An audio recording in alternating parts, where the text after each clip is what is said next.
कहानी की शुरुआत में हम एक यंग कपल मैट और नादिया को देखते हैं जो अपने नए घर में रहने के लिए आए थे। ये घर एक सुनसान इलाके में होता है जिसके आसपास न कोई दूसरा घर और न ही आबादी होती है। शहर के शोर शराबे से तंग होकर मैट और नादिया को भी एक ऐसा ही शांत घर चाहिए था और यह खूबसूरत घर मैट को काफी कम कीमत में मिल गया था। ये दोनों जब घर के अंदर आते हैं तो घर काफी बुरी हालत में था, जैसे ये घर कई सालों से खाली पड़ा हुआ हो। इसलिए ये दोनों घर की साफ सफाई करने लग जाते हैं और जो भी फालतू सामान होता है मैट खिड़की से बाहर फेंकने लगता है। किचन को साफ करते समय नादिया को एक मरा हुआ बर्ड दिखाई देता है जिसे दफनाने के लिए वो बाहर ले जाती है, लेकिन तभी ऊपर खिड़की से मैट नादिया को आवाज देता है जिससे नादिया का ध्यान ऊपर मैट की तरफ चला जाता है और जब वो वापस उस बर्ड की तरफ देखती है तो वो बर्ड गायब हो चुका था। ये देखकर नादिया को कुछ अजीब लगता है और सोचती है कि अचानक वो परिंदा कहाँ गायब हो गया। दूसरी तरफ मैट को भी दीवार में एक अजीब सी चीज दिखाई देती है जिसे देखने के लिए वो वॉलपेपर को फाड़कर हटा देता है और वहाँ मैट को एक बड़ा दरवाजा दिखाई देता है जिसे खोलने के लिए चाबी की जरूरत थी। अब मैट उस दरवाजे की चाबी ढूंढने लगता है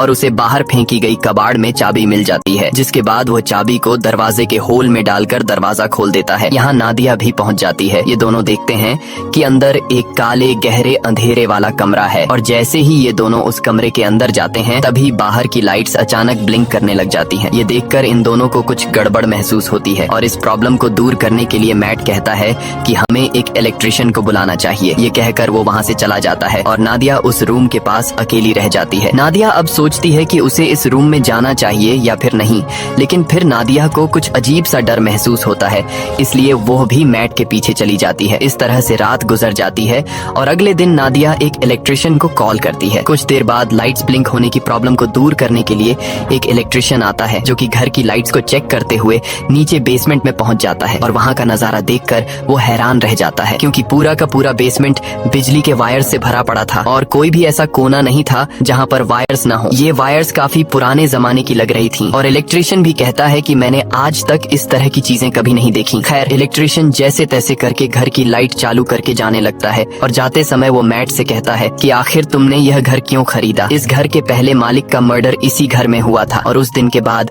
कोई इस घर में रहने को तैयार नहीं हुआ। यह सुनकर मैट बहुत ज्यादा घबरा जाता है और इस घर के बारे में रिसर्च करने लगता है। रिसर्च के दौरान इंटरनेट पर मैट को एक पुराने न्यूज आर्टिकल में थॉमसन फैमिली का पता चलता है जो कि एक कपल था और आर्टिकल में लिखा हुआ था कि इस घर में रहने वाले कपल को अपने ही बेटे ने मार दिया था जिसका नाम जॉन था। इन्वेस्टिगेशन के दौरान जॉन पुलिस को बताता है कि मुझसे यह मर्डर इस घर ने करवाए हैं।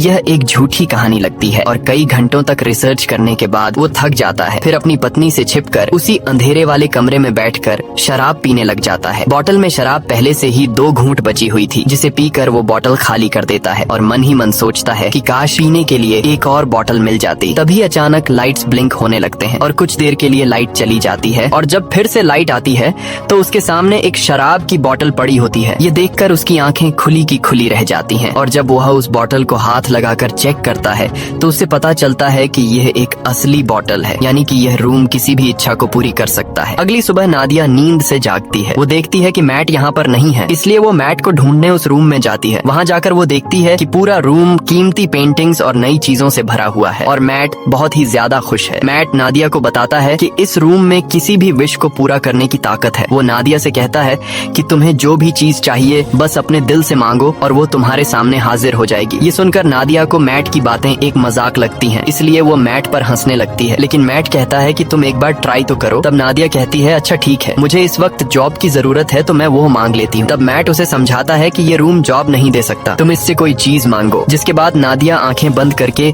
$1000 की विश करती है और पलक झपकते ही उनके पास $1000 आ जाते हैं। लेकिन अब भी नादिया को पूरी तरह से यकीन नहीं होता, इसलिए वो दोबारा $1 मिलियन की विश करती है और पहले की तरह इस बार भी उन्हें $1 मिलियन मिल जाते हैं। अब नादिया को भी यकीन हो जाता है कि यह रूम कोई नॉर्मल रूम नहीं बल्कि हर एक ख्वाहिश को पूरा करने वाला रूम है। और बस फिर क्या, ये लोग उस रूम से एक के बाद एक महंगी चीज मांगते हैं और वो चीज उनके सामने हाजिर हो जाती है। ये लोग महंगी wines, expensive clothes, diamond, gold, खाने पीने की चीजें और ढेर सारे पैसे इकट्ठा कर लेते हैं। ये दोनों रातों रात मिलियनेयर बन जाते हैं और खुशी खुशी उनकी जिंदगी गुजरने लगती है। रात को नादिया मैट से पूछती है कि आखिर ये रूम उनकी इतनी सारी विशेस कैसे पूरी कर रहा है, लेकिन मैट कहता है कि हमें इस बारे में बिल्कुल भी नहीं सोचना चाहिए, हमें बस एंजॉय करना है। इस तरह से ये दोनों अगले कई दिनों तक अपनी जिंदगी बिलियनियर्स की तरह गुजारते हैं। हर बार जब भी उनकी कोई विश होती तो लाइट्स टिमटिमाती और उनकी सारी ख्वाहिश